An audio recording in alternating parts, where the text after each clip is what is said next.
Jamás he sido de las personas. I have never been one to seek out a position. I have always placed myself in the hands of my Creator. I'm a woman of faith, ready and willing to do whatever He wants me to do for the people of Guatemala. This year in Guatemala, a lot is happening. New magistrates will be put on the Constitutional Court, Supreme Electoral Tribunal, and more. And in May, a new Attorney General will take office.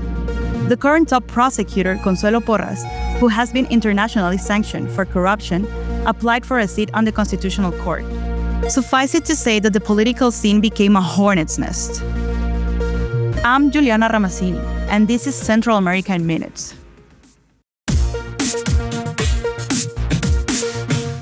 In Nicaragua, the house arrest of Daniel Ortega's brother relates more to El Salvador and Honduras than to Guatemala. In the case of Guatemala, they say globalism comes to die at CIPA, but in El Salvador, it's already dead.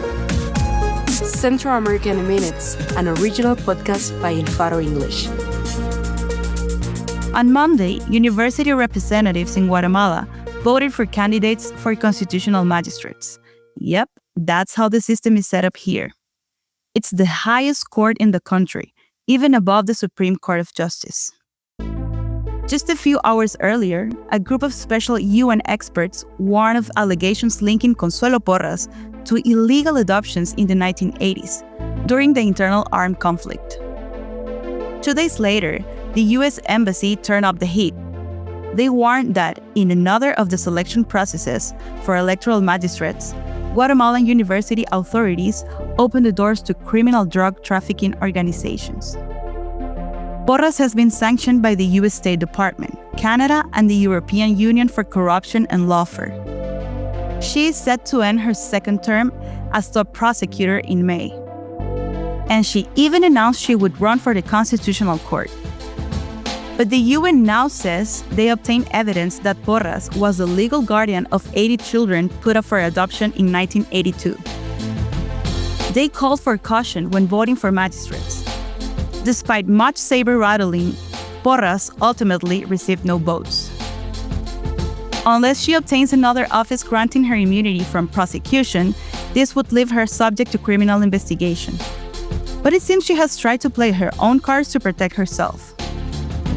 Over the past 4 years, she has carried out a purge of the public prosecutor's office. For example, she removed almost all of the human rights prosecutors working on a series of high-stake criminal trials, stemming from the armed conflict.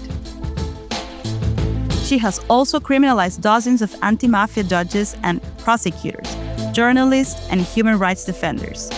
Many of them fled for exile. In 2023, she sought to illegally overturn the election results, despite resistance from the Organization of American States. And OCCRP named her the Corrupt Person of the Year. Attorney General Porras has dismissed the most recent allegations of signing off on illicit adoptions. She says she will file a formal complaint with the UN. Meanwhile, the Solicitor General's office announced that it opened an investigation into the adoptions. It looks like the hornet's nest will keep unrattling. Hey, it's Roman. Not to interrupt, but do you work at a radio station? Because every week we explain Central America in under 10 minutes.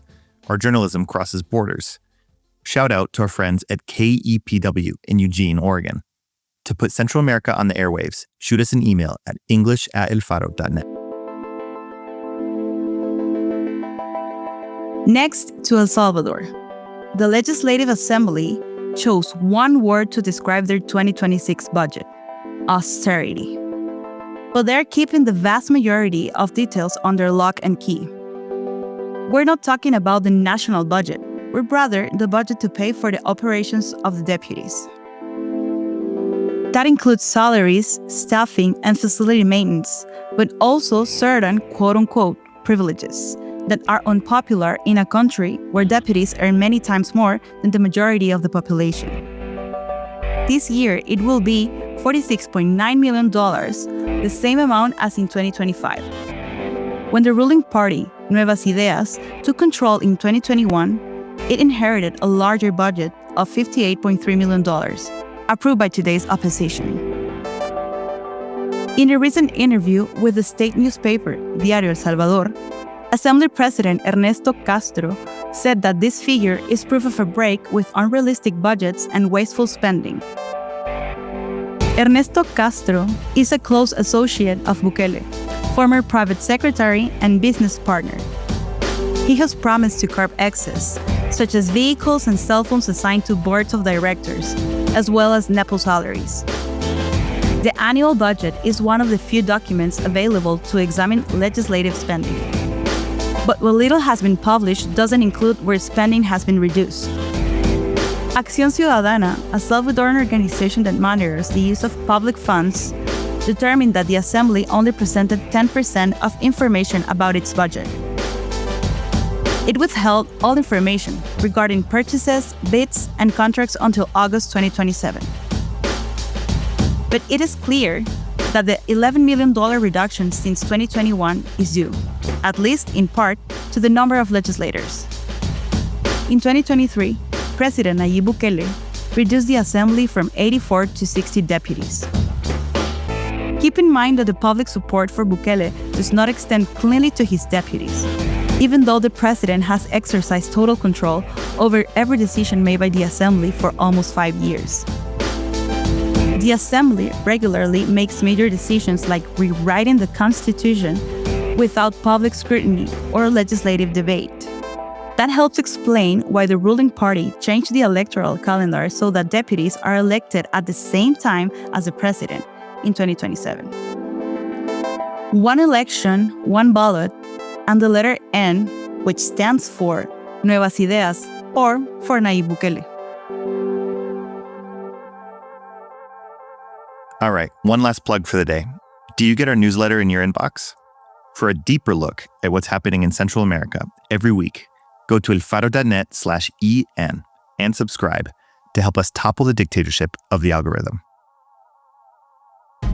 I'm Roman Gressier, the editor of El Faro English, and I'm going to pick things up for the last segment today. We're turning now to Nicaragua. Since 2021, Nicaraguan co-dictators Daniel Ortega and Rosario-Murillo have pressured the United States with migration. That year, Managua eliminated visas as a requirement for entry into their country for citizens of Cuba, Haiti, and even Libya. Ortega said removing the visa requirement was a humanitarian measure against the decades-long blockade of Cuba. But at the same time, Managua charged each migrant $1,000. In 2023 alone, some 200,000 Cubans arrived in the United States, more than half via Managua. It was a historic number. That changed on February 10th when the Nicaraguan government closed the route. The General Directorate of Migration and Foreigners announced the reinstatement of visas for Cubans, without further explanation. Since the start of the year, Venezuela has been on Ortega and Murillo's mind. The U.S. military invasion to capture Nicolás Maduro led the co-presidents to ratchet up state surveillance. The U.S. made it clear that what interests it most are critical resources. Soon after, the Nicaraguan regime released dozens of political prisoners in response to calls from Washington. Reinstating visa requirements for Cubans had been a U.S. demand for years, and it only occurred after Maduro's capture. U.S. pressure is not letting up. This week, the Ninth Circuit Court of Appeals backed the Trump administration in its decision to end temporary protected status for 89,000 migrants, including tens of thousands of Nicaraguans, and also for Hondurans. On Wednesday, Secretary of State Marco Rubio sanctioned Roberto Clemente Guevara, director of the maximum security prison La Modelo, which has held many political prisoners. Some 2,000 other Nicaraguan officials have been sanctioned by the United States for human rights violations. Trump also announced in December that over the next 2 years he will increase tariffs on Nicaraguan products not covered by the Free Trade Agreement, CAFTA. But after its invasion of Venezuela, Nicaragua isn't the top priority for Trump. For more on this at times contradictory relationship, stream our episode from February 8th. Nicaragua gets mixed signals from Trump. Thanks for streaming Central American Minutes. Yuliana Ramazzini and Gabriel Labrador wrote today's episode, with sound design by Omnium and support from the Canada Fund for Local Initiatives. Find us wherever you do your streaming, and we'll be back next week. Hasta pronto.